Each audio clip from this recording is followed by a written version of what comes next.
Welcome to the Human Capital Innovations Podcast, your go-to source for personal, professional, and organizational growth and development.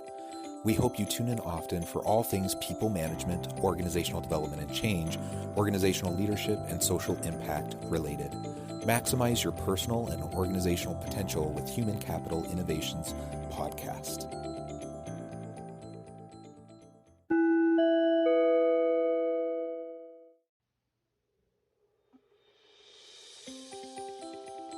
Welcome to the Human Capital Innovations Podcast. In this Inspiring TED Talks HCI podcast episode, I explored David Lee's 2017 TED Talk, Why Jobs of the Future Won't Feel Like Work.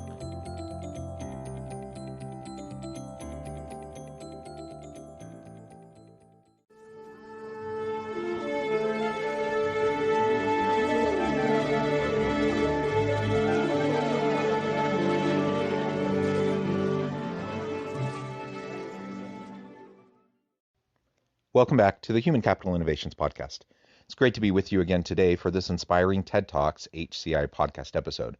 Today I'll be exploring David Lee's 2017 TED Talk, Why Jobs of the Future Won't Feel Like Work. We've all heard that robots are going to take over our jobs, but what can we do about it? Innovation expert David Lee says that we should start designing jobs that unlock our hidden talents and passions, the things we spend our weekends doing, to keep us relevant in the age of robotics. Start asking people what problems they're inspired to solve and what talents they want to bring to work, Lee says. When you invite people to be more, they can amaze us with how much more they can be. Thanks for joining me, and I'll catch you on the flip side of this first clip.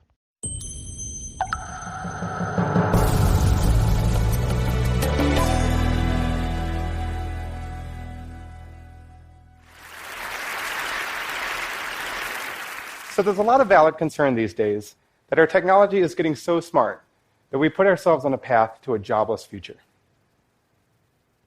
And I think the example of the self-driving car is actually the easiest one to see. So these are going to be fantastic for all kinds of different reasons.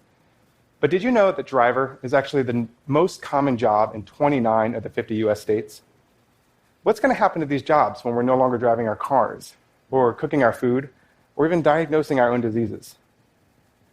Well, a recent study from Forrester Research goes so far to predict that 25 million jobs might disappear over the next 10 years. To put that in perspective, that's 3 times as many jobs lost in the aftermath of the financial crisis. And it's not just blue-collar jobs that are at risk. On Wall Street and across Silicon Valley, we are seeing tremendous gains in the quality of analysis and decision-making because of machine learning. So even the smartest, highest-paid people will be affected by this change. What's clear is that no matter what your job is, at least some, if not all of your work is going to be done by a robot or software in the next few years.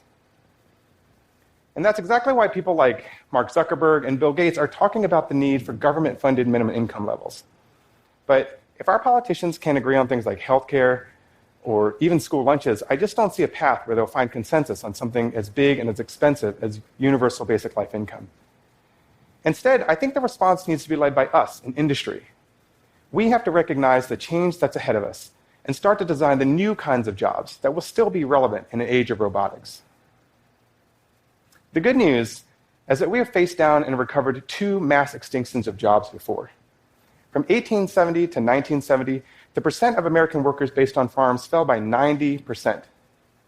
And then again, from 1950 to 2010, the percent of Americans working in factories fell by 75%. The challenge we face this time, however, is one of time. We had 100 years to move from farms to factories, and then 60 years to fully build out a service economy. The rate of change today suggests that we may only have 10 or 15 years to adjust, and if we don't react fast enough, that means by the time today's elementary school students are college age, we could be living in a world that's robotic, largely unemployed, and stuck in kind of an ungreat depression. It's really interesting to me to think about disruptive technologies, robotics, AI and deep machine learning, other forms of automation derived by technologies that are developed and implemented into the workforce. And he talks about the threat of a jobless future. And I think it's an interesting premise, though incredibly unlikely to happen. And he'll get more into that later in his talk. But he lays out in this first clip how we've been here before. In fact, we often talk about how we're in the Industrial Revolution 4.0 because there have been previous stages where disruptive technologies have completely disrupted the labor force and shifted the economies.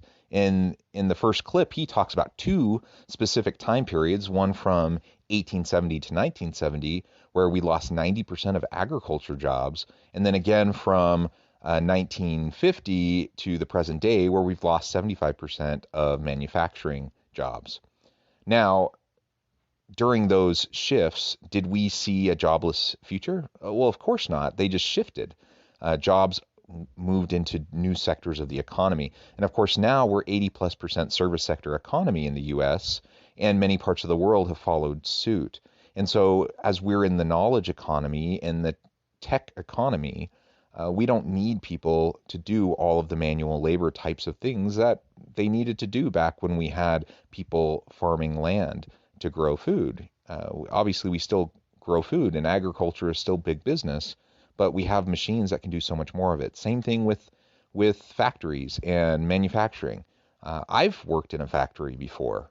I've farmed before. I've worked construction before. I've worked a lot of blue-collar jobs in the past, and I personally think it's a great thing that many of these types of menial tasks, the ones that really require the least amount of skill, the most routine, the ones that require really not much creativity, that we can automate those, and we can then start to focus on the shift into a new economy with new types of jobs requiring new skills and capabilities. Personally, I think that is something to look forward to, and he's going to lay out in the future clips why that's something that we can be excited about. But I don't think it has to be this way. You see, I work in innovation, and part of my job is to shape how large companies apply new technologies. Certainly, some of these technologies are even specifically designed to replace human workers. But I believe that if we start taking steps right now to change the nature of work, we can not only create environments where people love coming to work, but also generate the innovation that we need to replace the millions of jobs that will be lost to technology. I believe that the key to preventing our jobless future is to rediscover what makes us human and to create a new generation of human-centered jobs that allow us to unlock the hidden talents and passions that we carry with us every day. But first, I think it's important to recognize that we brought this problem on ourselves. And it's not just because, we are the ones building the robots. But even though most jobs left the factory decades ago, we still hold on to this factory mindset of standardization and de-skilling. We still define jobs around procedural tasks and then pay people for the number of hours that they perform these tasks. We've created narrow job definitions like cashier, loan processor, or taxi driver, and then asked people to form entire careers around these singular tasks. These choices have left us with actually two dangerous side effects. The first is that these narrowly defined jobs will be the first to be displaced by robots, because single-task robots are just the easiest kinds to build. But second, we have accidentally made it so that millions of workers around the world have unbelievably boring working lives. Let's take the example of a call center agent. Over the last few decades, we brag about lower operating costs because we've taken most of the need for brain power out of the person and put it into the system. For most of their day, they click on screens, they read scripts. They act more like machines than humans. And unfortunately, over the next few years, as our technology gets more advanced, they, along with people like clerks and bookkeepers, will see the vast majority of their work disappear. To counteract this, we have to start creating new jobs that are less centered on the tasks that a person does and more focused on the skills that a person brings to work. For example, robots are great at repetitive and constrained work, but human beings have an amazing ability to bring together capability with creativity when faced with problems that we've never seen before. It's when every day brings a little bit of a surprise that we have designed work for humans and not for robots. Our entrepreneurs and engineers already live in this world, but so do our nurses and our plumbers and our therapists. I don't think it has to be this way either. And he talks about how we kind of got ourselves into this whole mess, and our drive for efficiencies and cutting costs has really moved jobs from being something that was more holistic, where you think back to the days of craftsmen and people who did entire scopes of work to see from start to finish what they'd accomplished, and it required a high level of skill. And over time, what we did is we broke those skills down into minute little tasks that could be replicated on an assembly line very quickly by people who really had no skill and by people who really didn't have to think. And so we've created jobs and professions that are task driven and very narrowly defined. And in so doing, we've created a whole slew of jobs, entire professions, entire careers that people are in currently that are going to be easily replicable through technology and automation and robots, machine learning, AI. So the question is that a good thing, a bad thing? Personally, I think it's a good thing, because those types of jobs were problematic in the first place. Were they efficient? Yes. Could they cut costs? Yes. But is that the sole purpose behind work and behind organizations existing and providing value to the marketplace? I don't think so. I think we can have meaningful work. We can have jobs where people get excited about getting up in the morning and going to do their work. So it's not soul-crushing, soul-sucking type of work where you just can't imagine going another day and you dread it. I've had jobs like that, and the only thing that got me through is the fact that I had a light at the end of the tunnel. I had a discrete time frame where I had to do that work in order to save up money to go off to college, or to do a specific thing. And it wasn't something looming over me where I knew that for the next 40 years I'm going to be working in this brainless, soulless job. What he's arguing for is that we embrace the technologies so that we can free people from these horrible jobs that are meaningless, that are soulless, and that as we reskill and upskill people, focus on specific discrete tasks, but rather the skilled work that needs to be done, the thoughtful and creative and innovative work that needs to be done, what really makes us human, as we connect that back to work the way it used to be, that's not easily replicable by robots or machine learning. Ultimately, that's where we need to go in redesigning jobs. And I, for one, am pretty excited about that. I think, most of the work that I do, I love, but there's some work that's just tedious. And I think about the prospect of having more software and more technology, more AI and machine learning to help take away some of those mundane, routine tasks that are important. It's necessary work, but that a machine can do it for me so I can focus on the creative stuff and the strategic stuff. That's exciting to me. And I think it could be a really great opportunity for the workforce if we can lean into it and embrace it and be willing to reskill and upskill ourselves and the people in our organizations. It's the nature of too many companies and too many organizations to just ask people to come to work and do your job. But if your work is better done by a robot, or your decisions better made by an AI, what are you supposed to be doing? Well, I think for the manager, we need to realistically think about the tasks that will be disappearing over the next few years and start planning for more meaningful, more valuable work that should replace it. We need to create environments where both human beings and robots thrive. I say, let's give more work to the robots, and let's start with the work that we absolutely hate doing. Here, robot, process this painfully idiotic report. And move this box. Thank you. And for the human beings, we should follow the advice from Harry Davis at the University of Chicago. He says, we have to make it so that people don't leave too much of themselves in the trunk of their car. I mean, human beings are amazing on weekends. Think about the people that you know and what they do on Saturdays. They're artists, carpenters, chefs, and athletes. But on Monday, they're back to being junior HR specialists, systems analyst 3.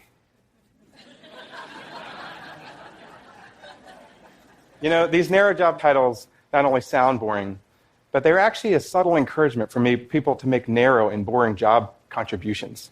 But I've seen firsthand that when you invite people to be more, they can amaze us with how much more they can be.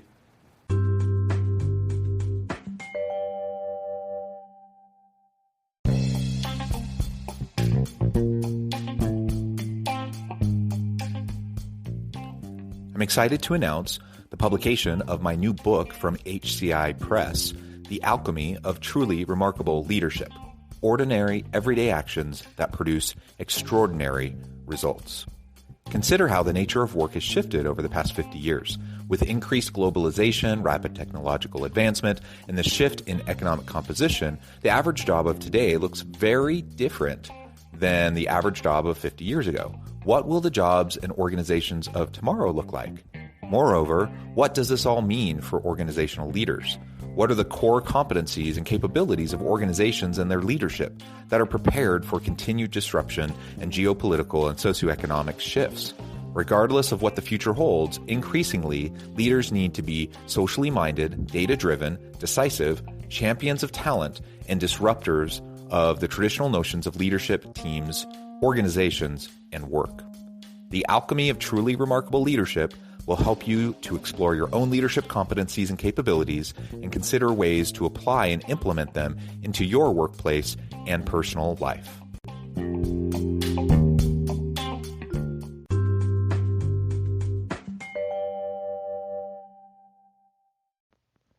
Yes, let's give the meaningless, soulless work that's routinized, that's easily replicable. Let's give that to the robots, to the AI and the machine learning. Let's give it to the software.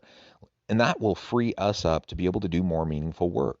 So organizational leaders and managers, they need to be thinking about the skills necessary that aren't easily replicable and how the future of work could look with redesigned jobs. If they can start identifying those today, we can start preparing for it. Now, of course, with the rise of technology, there are going to be different types of jobs with requiring different types of skills that we haven't even really conceived of yet. Just like was the case at each wave of the Industrial Revolution, as we shifted our sectoral composition from predominantly agricultural to predominantly industrial to predominantly service sector. Again, we're in a knowledge economy age, and there's going to be a shift. So some jobs, some tasks will go away because they're going to be taken over by the technologies. But there will be entirely new fields, new professions, new jobs, new skills needed to do those jobs. And we can start preparing for that today as we focus on what makes us human and the innate talents and skills that we have and bring to the table that can contribute to organizations. We can free ourselves up from the mundane, from the soulless and the soul-sucking type of work, and rather focus on those things that will truly make a difference and allow us to add value to the marketplace. That's pretty exciting to me. A few years ago, I was working at a large bank that was trying to bring more innovation into its company culture. So my team and I designed a prototyping contest that invited anyone to build anything that they wanted. We were actually trying to figure out whether or not the primary limiter to innovation was a lack of ideas or a lack of talent. And it turns out it was neither one. It was an empowerment problem. And the results of the program were amazing. We started by inviting people to re-envision what it is they could bring to a team. This contest was not only a chance to build anything that you wanted, but also be anything that you wanted. And when people were no longer limited by their day-to-day job titles, they felt free to bring all kinds of different skills and talents to the problems that they were trying to solve. We saw technology people being designers, marketing people being architects, and even finance people showing off their ability to write jokes. We ran this program twice, and each time more than 400 people brought their unexpected talents to work and solved problems that they had been wanting to solve for years. Collectively, they created millions of dollars of value, building things like a better touch-tone system for call centers, easier desktop tools for branches, and even a thank you card system that has become a cornerstone of the employee working experience. Over the course of the 8 weeks, people flexed muscles that they never dreamed of using at work.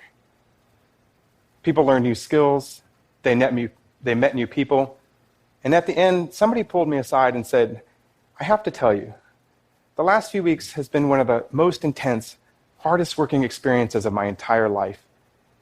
But not 1 second of it felt like work." And that's the key. For those few weeks, people got to be creators and innovators. They had been dreaming of solutions to problems that had been bugging them for years. And this was a chance to turn those dreams into a reality. So is it an idea problem or a talent problem when we're trying to drive innovation within the workplace? I really like his example of just having a prototyping competition and allowing people to just be creative, to leverage what they do on the weekends, that other part of themselves, the creative part of themselves that they let loose when they're not in their soul sucking jobs, and just letting them do it. So even people in finance or accountants can start to do fun, creative things at work. That's outside the narrow job lane, outside the very narrow and specific tasks that are outlined for them to do each and every day. And when they created that kind of a setting, a context in which people could create, they were interested in trying to figure out, is it because people simply don't have the talent, they don't have enough ideas that they can then try to implement? What's the deal? And they found that it was neither of those things. It was an empowerment problem. And I completely agree with this. I see this every day, both in my own work, in the people I interact with, but also when I go and do consulting work, that it's an empowerment problem. People don't feel like they have the freedom to be creative and innovative. They often have the skills, they practice those skills and their creativity outside of the workplace. That's why the gig economy is booming, why so many people start their own businesses or work on a side hustle, because they need a creative outlet, and their day job that provides them with the security and the paycheck and the freedom to then go pursue their passions, they then do that with their side hustle. Why not allow people to bring their side hustle, so to speak, back into the workplace so they can actually do meaningful work that they care about, that can actually help the organization thrive? And in their simple prototyping competition, they had people doing creative stuff that added so much value to the organization. And this is stuff that you might think, oh, what a waste of time. They're not being productive because they're focusing on all this stuff that doesn't matter and is not really driving the bottom line of the business. They found the opposite. When they empowered their people to be creative and to innovate, they came up with entirely new solutions, new sets of products and services, and fixes to existing products and services that enhanced the value of the organization and enlivened and invigorated their workers. Towards the end of that clip, when he talks about the one worker coming to him and saying, this has been the most amazing 3 weeks of my entire career. Man, that's what we want. It was hard work. The person acknowledged it was hard work, but it almost didn't even feel like work because they were so excited about what they were doing. That's what we want to create, and that's what artificial intelligence, machine learning, robots, that's the type of potential future we can create for ourselves if we'll just get on it and start preparing for that future. And that dreaming is an important part of what separates us from the machines. For now, our machines do not get frustrated, they do not get annoyed, and they certainly don't imagine. But we as human beings, we feel pain, we get frustrated, and it's when we're most annoyed and most curious that we're motivated to dig into a problem and create change. Our imaginations are the birthplace of new products, new services, and even new industries. I believe that the jobs of the future will come from the minds of people who today we call analysts and specialists, but only if we give them the freedom and protection that they need to grow into becoming explorers and inventors. If we really want to robot-proof our jobs, we as leaders need to get out of the mindset of telling people what to do instead and start asking them what problems they're inspired to solve and what talents they want to bring to work. Because when you can bring your Saturday self to work on Wednesdays, you'll look forward to Mondays more. And those feelings that we have about Mondays are part of what makes us human. And as we redesign work for an era of intelligent machines, I invite you all to work alongside me to bring more humanity to our working lives. Thank you.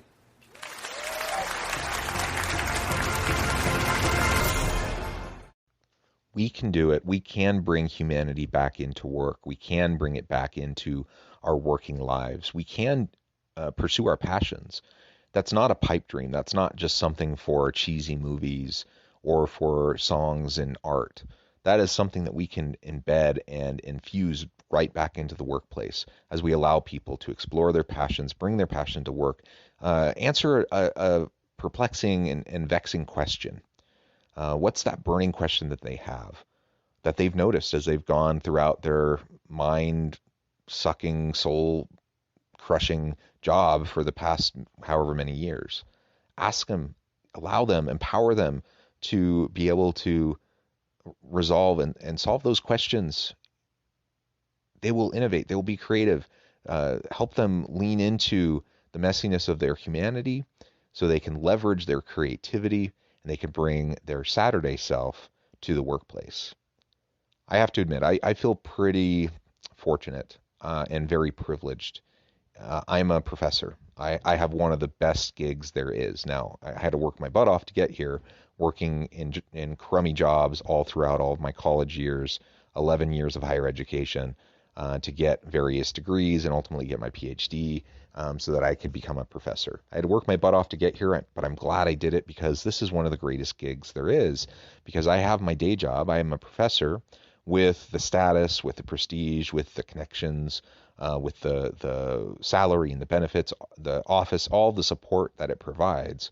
But then I have like almost endless autonomy and flexibility in how I perform my job, as long as I perform. They're not so focused at the university about specific discrete tasks. They're focused on outcomes. They're focused on how much I'm able to create and produce, and how well I can teach, and how well I can work with organizations, and how well I can do research and write and publish, and all of these are creative endeavors. And so because of that, though, then I can have my side hustle. I can do things like a creative podcast like this. I can run a magazine. I can do consulting work. I can do all of the fun, cool side hustle things that I get to do. And it integrates with my day job, with being a professor, and it complements the work that I do as a professor. And that work as a professor also feeds into and helps me be more effective in my side hustle. That's amazing. I really truly wish, and I do believe that we can create more jobs that allow for that kind of flexibility, that autonomy, and infuse that kind of meaning and purpose in work each and every day. I have to admit, like, Mondays still aren't always my favorite because I love the weekend. I love spending time with my family. And I know my kids dread going back to school on Monday. But I have to admit that because of my privileged situation, I don't dread Mondays like a lot of people dread Mondays. Why? Because I actually am excited about my work, because I love doing what I do. And I get excited for the things that are coming in the new work week. And I think if we can help more people have that experience at work and in the type of jobs and the skills that they develop, we create and design new jobs for the future of work, we can have thriving organizations. It's my vision. It's my hope. I so love this TED Talk, and I think there's a lot we can learn from this and a lot to think about. I hope that you'll do that and think about how it applies to your business. Thank you for joining me for this episode of the Human Capital Innovations Podcast. As always, I hope you stay healthy and safe, that you can find meaning and purpose at work each and every day, and I hope you have a great week.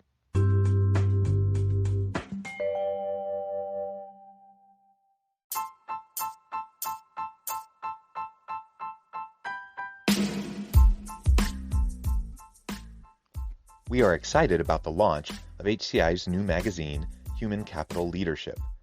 Human Capital Leadership is a free, interactive e-magazine designed to help individuals, leaders, and organizations find innovative approaches to maximize their human capital potential. We will be publishing issues quarterly in August, November, February, and May. Check out the first issue and let us know what you think.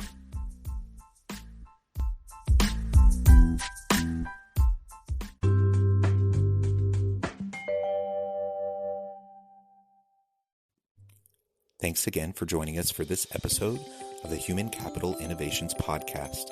I hope you stay healthy and safe and that you have a great week.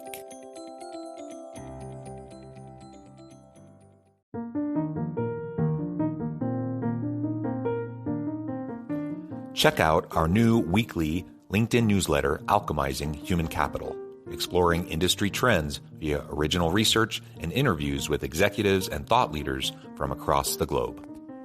We look forward to having you join us.